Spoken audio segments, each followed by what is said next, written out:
والسلام على سيدنا المرسلين أما بعد فأعوذ بالله من الشيطان الرجيم بسم الله الرحمن الرحيم وعلى الصلاة والسلام عليك يا رسول الله الصلاة والسلام عليك يا نبي الله وعلى آلك وأصحابك يا حبيب الله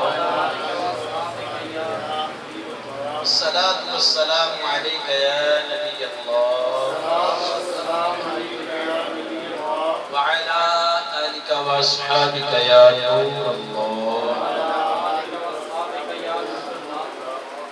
درود پاک کی فضیلتیں آپ لوگ سنتے رہتے ہیں. آج وہ فضیلت سنتے ہیں جس کے راوی امام حسین رضی اللہ تعالیٰ عنہ. امام حسین رضی اللہ تعالیٰ عنہ سے روایت ہے کہ حضور صلی اللہ تعالی علیہ وآلہ وسلم نے فرمایا کنجوس ہے وہ شخص جس کے سامنے میرا ذکر ہو پھر اس نے مجھ پر درود پاک نہ پڑھا. یہ امام حسین روایت کر رہے ہیں. اللہ کرے کہ ہم کثرت سے حضور علیہ السلام پر درود و سلام کرنے والے بن جائیں. امام علی مقام امام حسین کا تعارف سنتے ہیں کہ آپ کا تعارف کیا تھا. سلطان کربلا سید الشہداء امام عرش مقام امام جنت مقام امام تشنا مقام امام حسین رضی اللہ تعالیٰ عنہ کا مبارک نام حسین ہے اور کنیت ابو عبداللہ. آپ کی کنیت کیا تھی؟ ابو عبداللہ. اور القاب صبت رسول اللہ اور ریحانۃ الرسول یعنی رسول کے پھول. یہ آپ کے القابات. آپ رضی اللہ تعالیٰ عنہ کی ولادت برف ہجرت کے 4 سال 5 شعبان المعظم کو مدینہ منورہ میں. آپ کی ولادت کہاں ہوئی؟ 5 شعبان المعظم ہجرت کے 4 سال مدینہ طیبہ میں ہوئی. حضور علیہ السلام نے آپ کا نام حسین اور شبیر رکھا. آپ کے نام کیا ہے؟ حسین اور شبیر رکھا. اور آپ کو اپنا بیٹا بھی فرمایا کہ یہ میرا بیٹا. اعلیٰ لکھتے ہیں کیا بات رضا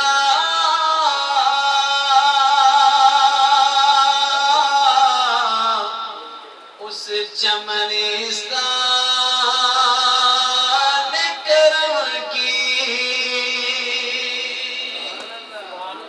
کیا بات رضا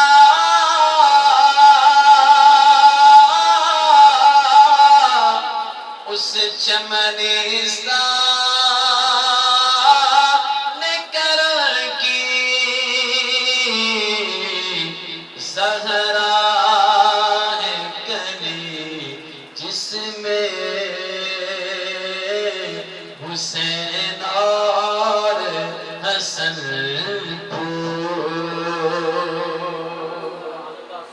ایسا باغ کائنات میں نہیں ہے. ایسا باغ کائنات میں نہیں ہے کہ جس میں کلی زہرا ہے اور پھول حسن و حسین. یہ میرے آقا کا باغ ہے. سبحان اللہ. اعلیٰ حضرت کے شعر کی وضاحت سنتے ہیں. اس رحمتوں برکتوں والے باغ کی کیا بات ہے کہ جس کی کلی بیوی فاطمہ ہے اور پھول حضرات حسنین کریمین. سبحان اللہ. اپنے چونکہ بیان کے اندر کچھ معلوماتی بات بیان کروں گا کہ جس کی انفارمیشن ہمیں ہو اور ہمیں پتہ ہو کہ جب ہمارے گھر میں بیٹا پیدا ہو نا تو ہم نے اس کے ساتھ معاملات کیسے کرنے ہیں. ہمارے گھر میں بیٹی پیدا ہو تو ہم نے وہ جو سارے معاملات ہیں وہ کس انداز سے کرنے ہیں. آقا علیہ السلام نے امام حسین کے ساتھ معاملات کیسے کیے.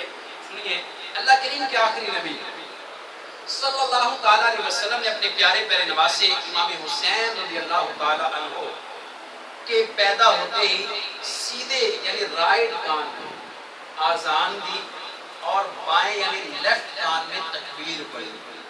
بچے کے سیدھے کان میں آذان کہنا اور بائیں کان میں اقامت کہنا یہ حضور کی سنت ہے.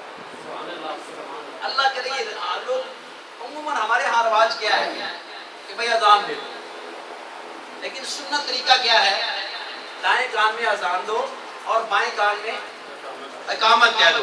اللہ اکبر. اور اسی طرح اپنے مبارک جوتے شریف سے گھٹی عطا فرمائے.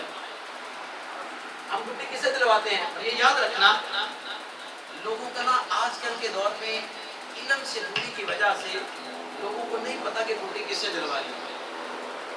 یاد رکھو اگر اولاد آئی ہے نا تو یہ نیک ہے تو یہ تمہارے لیے جنت ہے، اور اگر یہ بد ہے نا کہیں ایسا نہ ہو کہ تمہیں اندھے منہ سیدھ کر جہنم میں ڈلوا دے. اور گھٹی کا انسان کی زندگی میں بہت بڑا کردار ہوتا ہے. گھٹی کس کی دلوانی چاہیے؟ جو پارسا ہو، متقی ہو، پرہیزگار ہو. اگر کسی خاتون کی دلوانی ہے نا تو خاتون نیک ہو، پردے والی ہو، حیا والی ہو، ایمان مضبوط ہو، تقوی مضبوط ہو، عشق مضبوط ہو، ہاں اللہ کی رضا پہ راضی رہنے والی ہو، اللہ کی نافرمانی سے دور رہنے والی ہو. تو جس کو گھٹی دی جا رہی ہے نا اس کی طبیعت میں بھی نیکی آئے. اب غور کیجئے جس کی گھٹی میں حضور کا جھوٹا ہے اس امام حسین کی شان کا عالم کیا ہوگا، اس امام علی مقام کے تقوی کا عالم کیا ہوگا. میرے مصطفیٰ کریم صلی اللہ تعالی علیہ وسلم کو پتا تھا کہ میرے نواسے کے ساتھ یہ ہونا ہے. صبر کی انتہا انہوں نے حاصل کر لی ہے تو حضور نے اپنا جھوٹا کھلایا. اور میرے آقا کا جو صبر ہے نا کائنات میں ایسا صبر کسی کا نہیں جو صبر اللہ نے اپنے حبیب کو دیا ہے. آپ نے وہ روایت نہیں سنی؟ فرمایا جتنا مجھے ستایا گیا ہے کائنات میں کسی کو بھی نہیں ستایا. پہاڑ توڑے ہیں مصیبتوں کے. طائف کا واقعہ پڑھ کے دیکھیں. ساری زندگی حضور کو کس قدر ستایا گیا ہے لیکن میرے مصطفیٰ نے کبھی شکوہ نہیں کیا. وہ گالیاں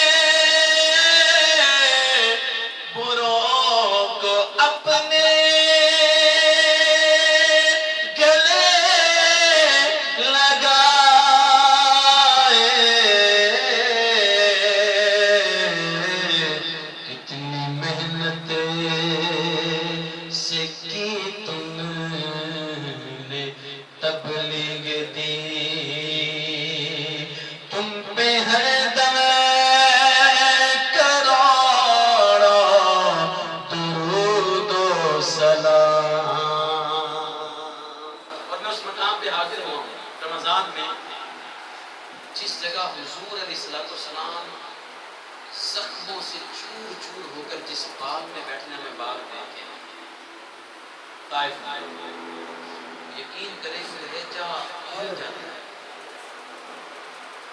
پتھر مار مار کے جس میں قدر زخمی کر دیا. لہو سن رہا ہے، بہ رہا ہے، لہو مبارک بہ رہا ہے، نالین بھر گئی ہیں. ملک الجبار آئے ہیں. عرض کی حضور اگر معاف فرمائیں تو پہاڑ ملا دوں. یہ پہاڑی ایریا ہے. پہاڑ ملا دوں اور سبع ہستی سے ملا دوں اس بستی والوں کو. صبر کی انتہا نہیں ہے. فرمایا نہیں مجھے ان کی نسلوں سے اسلام کی بو آتی ہے. اور سلام ہے حضرت عبداللہ بن عباس رضی اللہ تعالیٰ کہ جن کے مقدر میں یہ لکھا تھا کہ انہوں نے اس قوم کو اسلام میں لانا ہے. اور انہوں نے اسلام کی تبلیغ کی اور ان کے ہاتھ پر سارا بیعت ہوا اور ماشاءاللہ انہوں نے اسلام قبول کیا. اور آج حضرت عبداللہ بن عباس کا مزار بھی بنا ہے. یعنی اپنی چیز کو آگے نہیں رکھا، اسلام کو آگے رکھا ہے، دین کو آگے رکھا ہے. یہ میرے آقا کے صبر کی انتہا نہیں ہے. جب گھٹی دیں گے امام علی مقام کو تو سامنے لال شہید ہو رہے ہیں اور سجدے میں گر رہے ہیں. سیدھا شکر کر رہے ہیں کہ مولا تو نے مجھے اس امتحان میں کامیابی عطا فرمائی ہے. جس نے لانا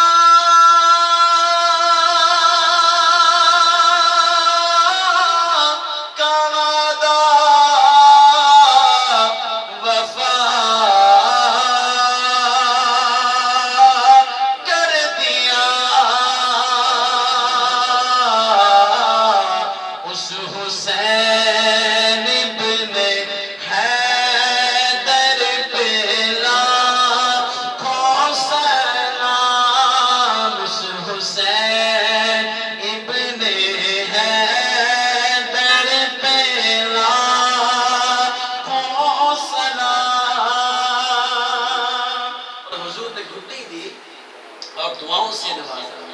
پتہ چلا جس کو گھٹی دے رہے ہیں، جس کے کان میں اذان کہہ رہے ہیں، اس کے لیے دعا بھی کرنی ہے.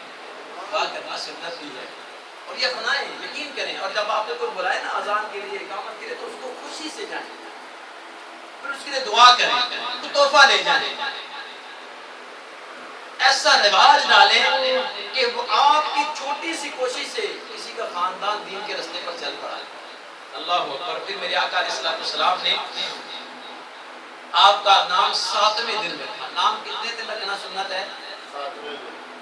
7ویں دن نام رکھنا سنت ہے. اور ایک بکری سے عقیقہ کیا. اور آپ کی امی جان خاتون جنت فاطمہ الزہرا سے ارشاد فرمایا کہ حسن کی طرح ان کا سر مڈا کر بالوں کے برابر چاندی خیرات کر دو. اس صدقہ کرنا نا، الصدقات رد البلاء، صدقہ بلاؤں کو رد کرتا ہے، ٹال دیتا ہے. تو کوشش کریں کہ جب بچہ پیدا ہو نا تو اس کا صدقہ دیں. ہو سکے حیثیت ہے تو چاندی صدقہ کر دیں. یہ سیدہ فاطمہ کا طریقہ ہے، سیدہ فاطمہ کی سنت ہے. اور حضور نے فرمایا کہ بالوں کے برابر ہے چاندی. اور 7ویں دن نام رکھنا. سبحان اللہ. حضرت بی بی فاطمہ کے ہاں جب حضرت امام حسن کی ولادت ہوئی تو انہوں نے بارگاہ رسالت میں عرض کی، یا رسول اللہ کیا میں اپنے بیٹے کا عقیقہ نہ کروں؟ ارشاد فرمایا نہیں، پہلے ان کے بال اترواؤ اور بالوں کے برابر چاندی صفہ والوں. ان کو اصحاب صفہ. اللہ میں مدینے جانا نصیب کرے. دین کی خدمت گزاروں، علم دین حاصل کرنے والوں پر چاندی خرچ کرو، ان کو دو صدقہ. اور دوسرے مسکینوں پر بھی صدقہ کرو، مسکینوں کو دینا. سبحان اللہ. سنت یہ ہے کہ بچے کے بالوں کے وزن کے برابر سونا یا چاندی صدقہ کی جائے. اور مستحب ہے کہ پیدائش کے 7ویں دن عقیقہ کرے. اور جب جانور پر چھری چلے تو بچے کے سر پر اس طرح پھرے اور بال اترے، پھر ان بالوں کے وزن کی چاندی یا سونا خراب کیا جائے. نیز بال اترنے کے بعد زعفران گھول کر سر پر ملا جائے. ایسا کریں گے تو ثواب ملے گا. سبحان اللہ. یہ کیسی معلومات ہے. سبحان اللہ. اور شہید کربلا کی شان، شہید کربلا کی شان، امام حسن و حسین کی شان حضور نے کیسے بیان کی ہے سنیے. نبی کریم علیہ السلام نے ارشاد فرمایا حسین مجھ سے ہیں اور میں حسین سے ہوں. اللہ اس سے محبت فرماتا ہے جو حسین سے محبت کرے. اللہ اس سے محبت فرماتا ہے جو حسین سے محبت کرے. حسین اسباط میں سے ایک صفت ہیں. مفتی احمد یار خان نعیمی اس حدیث کے پتاب ارشاد فرماتے ہیں کہ میں اور حسین گویا ایک ہی ہیں. میں اور حسین، حضور اور حسین گویا ایک ہی ہیں. ہم دونوں سے محبت ہر مسلمان کو چاہیے. اور مجھ سے محبت حسین سے محبت ہے اور حسین سے محبت مجھ سے محبت ہے. چونکہ آئندہ واقعات حضور کے پیش نظر تھے، اس لیے اس قسم کی باتیں امت کو سمجھائیں. صرف وہ درخت ہے جس کی جڑ ایک ہو اور شاخیں بہت. ایسے ہی میرے حسین سے میری نسل چلے گی اور ان کی اولاد سے مشرق و مغرب بھر جائے گی. دیکھ لو آج سادات کرام مشرق و مغرب میں ہیں. اور یہ بھی دیکھ لو کہ حسنی سید تھوڑے ہیں اور حسینی سید بہت زیادہ ہیں. یہ حضور کی دعا ہے. سبحان اللہ. سبحان اللہ. نمبر 2، حضور علیہ السلام نے ارشاد فرمایا حسن و حسین جنتی جوانوں کے سردار. اس کی وضاحت آج سنیے. بعض لوگ اس کی وضاحت کچھ اور لے لیتے ہیں. مفتی احمد یار خان نعیمی کیا فرماتے ہیں؟ فرماتے ہیں جو لوگ جوانی میں وفات پائیں، جو لوگ جوانی میں وفات پائیں اور ہوں جنتی، حضرات حسنین کریمین ان کے سردار ہیں. ورنہ جنت میں تو سبھی جوان ہوں گے. یہ حضرات حسنین کریمین جو جوان فوت ہوں گے نا دنیا میں اور ہوں گے جنت، یہ ان کے سردار ہیں. اور نمبر 3 فرمایا حسن و حسین رضی اللہ تعالیٰ عنہما دنیا میں میرے 2 پھول ہیں. اللہ مفتی احمد یار خان فرماتے ہیں فرمان نبوی کا مطلب یہ ہے کہ حضرت حسن و حسین دنیا میں جنت کے پھول ہیں جو مجھے عطا ہوئے ہیں. ان کے جسم سے جنت کی خوشبو آتی ہے، اس لیے حضور انہیں سونگا کرتے تھے.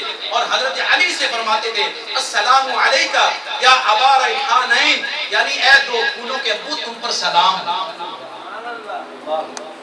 اور ایک اور مقام پر مفتی صاحب فرماتے ہیں جیسے باغ والے کو سارے باغ میں پھول پیارا ہوتا ہے، ایسے ہی دنیا اور دنیا کی تمام چیزوں میں حضور علیہ السلام کو حضرات حسنین کریمین پیارے ہیں. اور اولاد پوری کہلاتی ہے. سارے نواسوں میں حضور علیہ السلام کو یہ دونوں فرزند یعنی بیٹے بہت پیارے ہیں. سبحان اللہ سبحان اللہ. پیارے اسلامی بھائیوں، حضور علیہ السلام نے فرمایا یہ میرے دونوں بیٹے میری بیٹی کے بیٹے ہیں. الہی میں ان دونوں سے محبت کرتا ہوں، تو بھی ان سے محبت فرما، اور جو ان سے محبت کرے اسے بھی محبت فرما. سبحان اللہ سبحان اللہ. اور اللہ کریم کے آخری نبی علیہ السلام سے پوچھا گیا کہ اہل بیت میں آپ کو زیادہ پیارا کون ہے؟ فرمایا حسن اور حسین. فرمایا حسن اور حسین. اور حضور علیہ السلام حضرت بی بی فاطمہ سے فرماتے تھے کہ میرے پاس میرے بچوں کو بلاؤ، پھر انہیں سونگتے تھے اور اپنے سینے سے لپٹا لیتے تھے. سبحان اللہ سبحان اللہ. تو پیارے اسلامی بھائیوں، اللہ کریم اپنے پیارے محبوب علیہ السلام کا وسیلہ صدقہ ہمیں اللہ نے حسنین کریمین کی محبت نصیب فرمائے. لیکن یہ میں عرض کروں گا، دیکھیے یار، اصل حقیقت یہ ہے جو مشن ان کا تھا نا، اس مشن پر قائم، اس مشن پر نہ پلڑے میں جھونک مارے. ظاہر کچھ ہے تو باطن کچھ ہے، زبان کچھ ہے دل کچھ ہے. حق کا ساتھ دینا یہ خاندان اہل بیت کی سنت ہے. سبحان اللہ. اور حق پہ جمع رہنا اگرچہ سر کٹ جائے، یہ میں امام علی مقام کی سنت ہے. حق پہ جمع رہنا ہے اور حق کا ساتھ دینا، غلط کی طرف نہیں جھکنا. 4 دن کی زندگی ہے، کیا جھکتے ہیں یار. دنیا کی طرف آپ دیکھتے ہیں لوگ اپنا ایمان بیچ دیتے ہیں. لوگ دنیا کی چند راحتوں کی خاطر کیا نہیں قدم اٹھاتے ہیں. کوشش کریں کسی کا دل نہ دے، کوشش کریں کسی کا حق نہ دے، کوشش کریں کسی کے ساتھ زیادتی نہ ہو، کوشش کریں کہ کسی کو برا نہ کہا جائے. یہ طریقہ ہے میرے مصطفیٰ کا کہ آپ کی زبان سے کبھی برا لفظ نہیں نکلا. تو غلام کی زبان سے برا لفظ کیوں نکلے؟ اللہ ہمیں صبر کرنے والا بنائے، اللہ ہمیں نیک بنائے، اللہ ہمیں متقی بنائے. تو ہم نے حضور کی سنتوں پر بھی عمل کرنا ہے. امام علی مقام کی زندگی کو بھی مشعل راہ بنانا ہے. حقیقی زندگی ان ہستیوں کی ہے اور ان کی زندگی کو دیکھ کر اپنی زندگی کو آگے بڑھانا ہے، ان کی سنت پر عمل کرنا ہے. اور سکھا دیا امام علی مقام نے کہ نماز اتنی ضروری ہے، نماز اتنی ضروری ہے کہ اگر سر بھی کٹ رہا ہونا تو نماز نہیں جانی چاہیے. یہ سنت حسین ہے.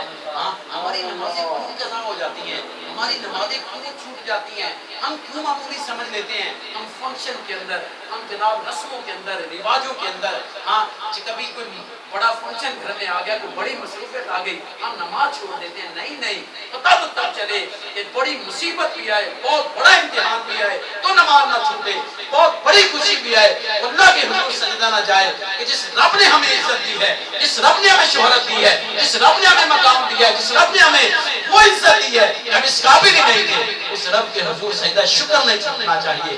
آج کا دن بھی 14 اگست کا دن، یہ میں پیغام دوں گا کہ بہت بڑی قربانیوں کا دن ہے. ان مسلمانوں سے پوچھیں جن کے گھر اجڑ گئے، جن کے بچے اجڑ گئے، تو گھر والے ماں باپ بچھڑ گئے، بیوی بچے بچھڑ گئے، اور ایسی مطلب خون کی ندیاں بہی ہیں، ٹرینوں کی ٹرینیں لاشوں سے بھر گئی.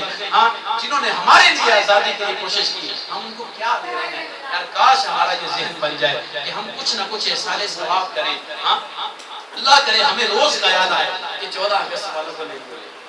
کن کو نہیں بھولے؟ 14 اگست جنہوں نے ہمارے لیے قربانیاں دی، ہم ہر روز ان کے لیے دعا کریں. جن وطن عزیز آپ لوگ شامی دیکھو، میں بھی گیا تھا ترکی، جو حال میں نے شامیوں کا دیکھا ہے، یقین کریں تڑپ رہے ہیں، ترس رہے ہیں کہ ہمیں آزادی مل جائے. نہیں مل رہی. شام، فلسطین، کشمیر، دیکھو کیا حال ہے. ہم آزاد نہیں ہیں. جو چاہتے ہیں، جس طرح چاہتے ہیں، جیسے چاہتے ہیں زندگی گزارتے ہیں. کہ ہم اللہ کا شکر ادا کرتے ہیں.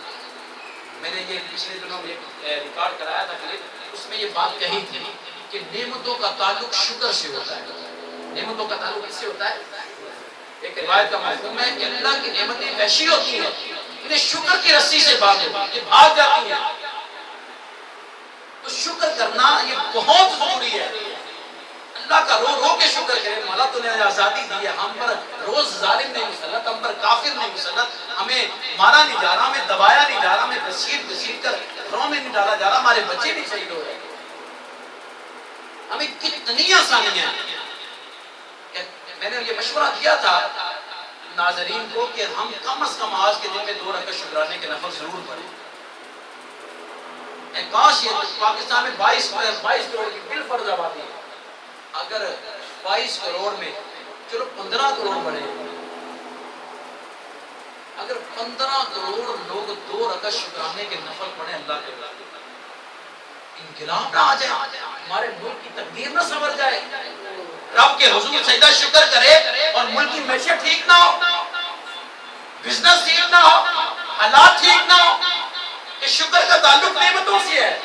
اب شکر کرو، سجدے میں 15 کروڑ عوام گری ہو اور رب سے عرض کرے مولا تجھا تیرا شکر ہے، تو نے ہمیں پیارا وطن دیا ہے، دیکھیں برکتوں کی بہاریں نہ آئیں تو پھر کہنا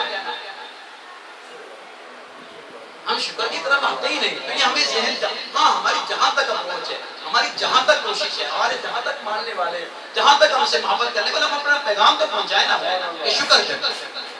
تو جو بھی جب بھی کوئی اللہ کی نعمت دینا، ورنہ دیکھو نعمتیں تو اتنی ہیں کہ ہم شمار ہی نہیں، ہو سکے تو میں آپ کو مشورہ دوں گا روز کم از کم 2 رکعت شکرانے کے نفل اپنے اوپر لازم کہ میں نے پڑھنا ہی پڑھنا، دیکھو نعمتیں برسیں گی، بڑھتی جائیں گی، بڑھتی جائیں گی۔ اللہ کریم اپنے محبوب کا صدقہ ہمیں عمل کرنے کی توفیق عطا فرمائے، ہمارے شفیق صاحب کی اس کاوش کو قبول فرمائے، اہل بیت اطہار سے پیار قبول فرمائے، اور میری دعا ہے کہ جو مقام سید الشہداء کو ملنا ہے، اللہ اس مقام کا صدقہ قیامت والے دن امام حسین کے سارے خاندان کو جنت میں دے۔ یہ میرے لیے یہ میرے پیار جتنے آئے ہیں سارے ان کے پیار آئے، سب کو جنت میں لے، ان کی شفاعت کا صدقہ ہمارے پاس کیا ہے؟ امتحان میں عشق میں کیا لٹائی ہے، عشق میں کیا بچائی ہے،